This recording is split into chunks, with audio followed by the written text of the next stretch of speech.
আসসালামু আলাইকুম, সবাই কেমন আছেন? আশা করি সবাই ভালো আছেন।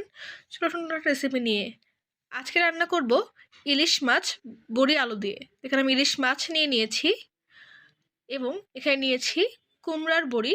তা আপনাদের এখানে কুমড়ার বড়িকে কি বলা হয় প্লিজ কমেন্টে জানাবেন।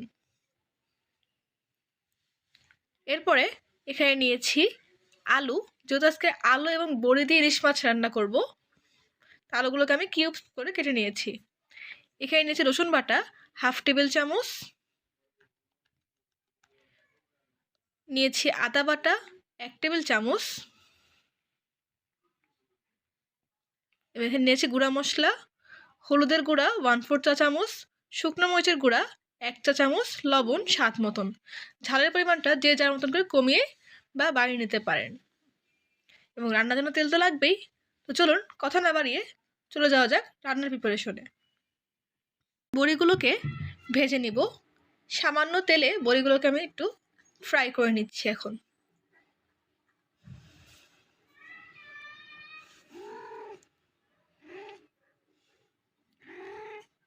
চুলার ফ্লেমটা মিডিয়াম রেখে ভাজবেন, নাহলে কিন্তু বড়িগুলো পুড়ে যেতে পারে।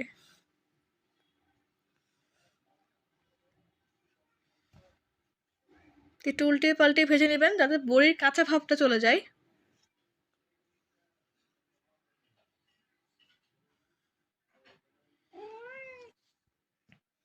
দিয়ে দিচ্ছি আরেকটা পাত্রে তেল পরিমাণ মতন। এখন আমি দিয়ে দিলাম সামান্য পেঁয়াজ কুচি,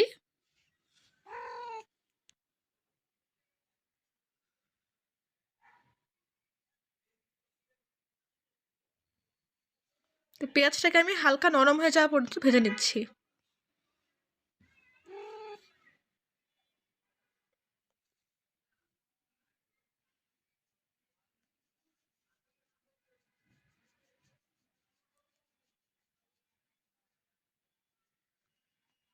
তো এই যে হালকা নরম হয়ে এসেছে পেঁয়াজগুলো, এই মুহূর্তে দিয়ে দিচ্ছি বাটা মশলা, রসুন বাটা এবং আদা বাটা। গুঁড়া মশলাগুলো দিয়ে দিলাম।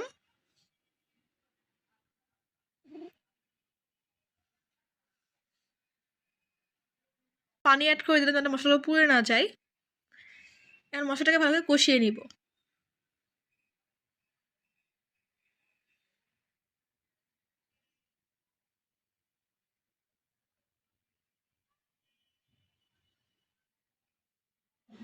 এই পর্যায়ে মধ্যে দিয়ে দিচ্ছি কিউব করে কেটে রাখা আলুগুলো।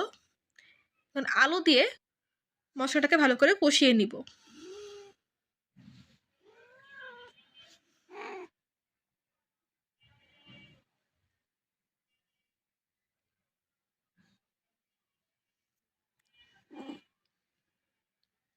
একটু ভালো করে আলুটাকে কষিয়ে নেবেন, এতে করে আলুগুলো সফট হয়ে যাবে।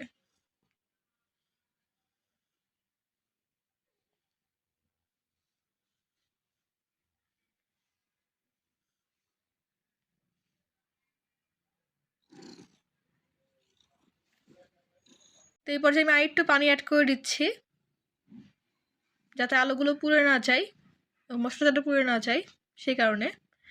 এবং এখন এই পর্যায়ে আমি অ্যাড করে দিচ্ছি এর মধ্যে আগে থেকে ভেজে রাখা বড়িগুলো। চাল কুমড়ার যে বড়িগুলো আগে থেকে ভেজে রেখেছিলাম সেগুলো অ্যাড করে দিলাম।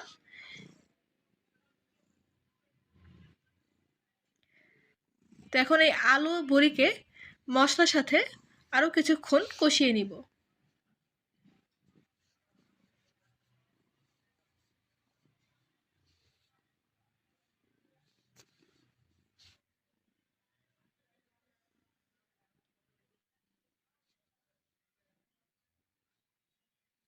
তো এই পর্যায়ে আমি আরেকটু পানি অ্যাড করে দিলাম, যেহেতু এখন মাছ অ্যাড করব সে কারণে। এই পর্যায়ে আমি মাছগুলোকে অ্যাড করে দিচ্ছি।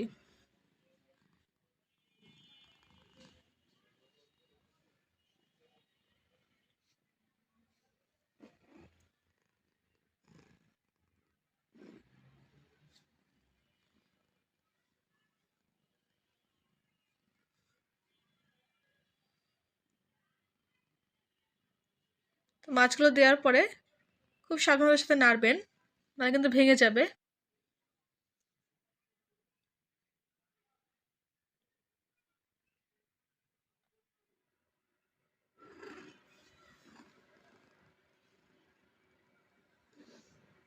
আমি 3-4 মিনিট পরে মাছগুলোকে উল্টিয়ে দিচ্ছি।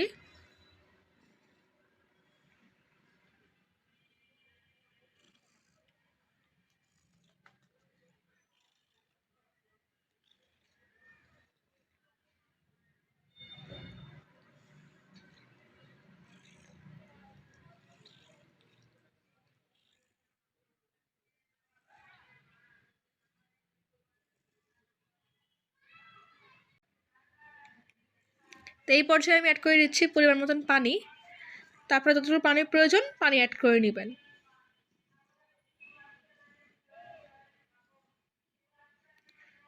আমি পানি অ্যাড করে দিয়েছি। এই মুহূর্তে এটাকে এখন আমি ঢেকে দিব।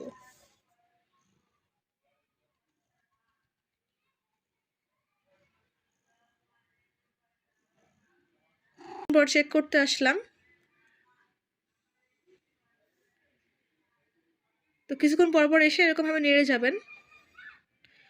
খুবই সাবধানের সাথে নাড়বেন, না কিন্তু মাছগুলো ভেঙে যাবে। মাছগুলো খুবই নরম। এখন আবার ঢেকে দিচ্ছি। দেখেন এখন যথেষ্ট পরিমাণ পানি আছে।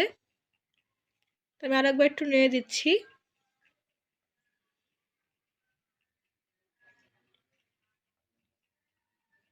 তো দেখেন 5 থেকে 7 মিনিট পরে আমি নামিয়ে নিয়েছি মাছগুলোকে। তা আলু থাকার কারণে একটু ঝোল থাকতে নামাবেন, নাহলে কিন্তু আলুগুলো ঝোল সম্পূর্ণ টেনে নিবে। একটু ঝোল ঝোল থাকতে নামানোর জন্য ট্রাই করবেন। তো হোপফুলি ভিডিওটা আপনার ভালো লেগেছে। যদি ভালো লেগে থাকে অবশ্যই রেসিপিটা ফলো করে ট্রাই করে দেখবেন, এবং যারা ট্রাই করবেন অবশ্যই কমেন্ট করে জানাবেন আপনার কাছে রেসিপিটা কেমন লেগেছে। তো আজকের মতো এই পর্যন্তই। পরবর্তীতে অন্য কোনো ভিডিও নিয়ে আপনাদের মাঝে আবার হাজির হয়ে যাব। চ্যানেলটা এখন যারা সাবস্ক্রাইব করেন চ্যানেলকে প্লিজ সাবস্ক্রাইব করবেন, ভিডিওতে লাইক করবেন, কমেন্ট করবেন, শেয়ার করবেন। আজকের মতন আল্লাহ হাফেজ।